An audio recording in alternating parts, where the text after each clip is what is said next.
Hey friends, it's Susan. I am back again today with another NASM CPT hot topic. I wanted to cover one of those topics that we tend to get some questions on when people hit chapter 7. That is planes of motion.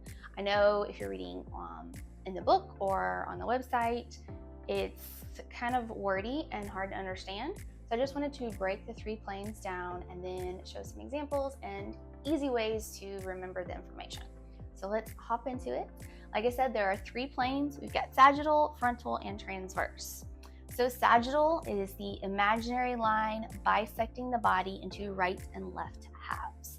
So just pretend like you're standing in the anatomic position. You have a line going right down the center of your body. So you have your right half and your left half. That's all it is. So with each plane has its own action. With sagittal, we have flexion and extension. So let's look at a bicep curl just as an example. So as you're bringing your arm up, you are flexing. If you look at this angle here, the angle is decreasing. So we're going to extend in the bicep curl, and you have your angle increasing. So just a little tidbit on how to remember that. Next, we have frontal, imaginary line bisecting the body into anterior and posterior halves. Again, I have a video going over anatomic locations. I highly suggest you look at that so that when you see things like this, you know what these words mean. So anterior means the front of your body. Posterior is the back of your body. The actions for frontal are abduction and adduction. You may hear some people say abduction and adduction just because they sound very similar, and so it might be kind of hard to understand what someone's saying. So however you want to say it.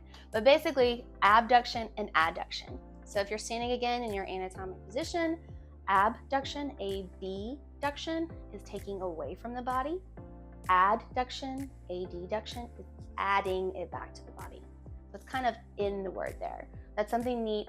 If you break down some of these words, you're going to be able to really understand what they're saying. So let's move on to transverse.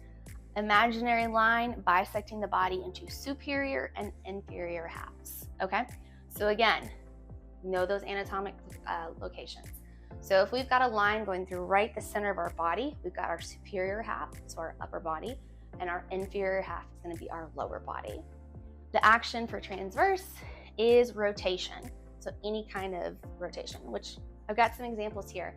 What I wanted to share quickly is kind of how I learned how to remember these planes of motion. Got my fancy clock here. Again, I am not an artist, but what I tried to do is color code it for you. So if we look at sagittal, when we're talking about splitting our body into right and left halves, the movements with flexion and extension, it's going to be anything in front of your body or behind your body.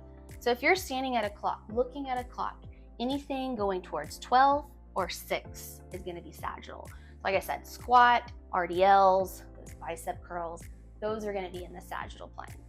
So if we go to, let's jump to frontal. So bisecting the body into anterior and posterior halves. So I've got 3 and 9. So what that means is it's going to be anything facing your 3 or your 9. So my examples, we've got the lat raises, jumping jacks. If you think about the abduction and adduction with jumping jacks, taking away, so abduction, and then adduction, adding it back to your body. We've got transverse. With transverse, we've got that rotation action there. So on our clock, transverse movements are going to be any of the other numbers. So any type of rotation. We've got the curtsy lunge, chest flies. See if you can think of a few more. I will make a note too. If you were to have a question like what plane of motion are you more likely to have a client get injured, we're going to go to transverse. There's just not a lot of balancing people out there who can handle that. But no, you can work your way up to it. So I wanted to leave today with a little homework question for you to answer in the comment section. Why is a chin up in the sagittal plane? Put your answer in the comment section and I will let you know if you're right or wrong. I'll come back later and explain why that is.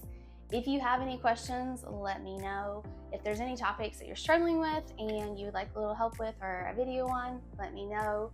I've got some information on study guides, Like I said, the Facebook Zoom calls, we do one-on-one Zoom tutoring, all sorts of great resources to get you to become a great qualified personal trainer. You've got this, you're gonna do great on the exam. Let me know if you need help. Thanks guys, bye.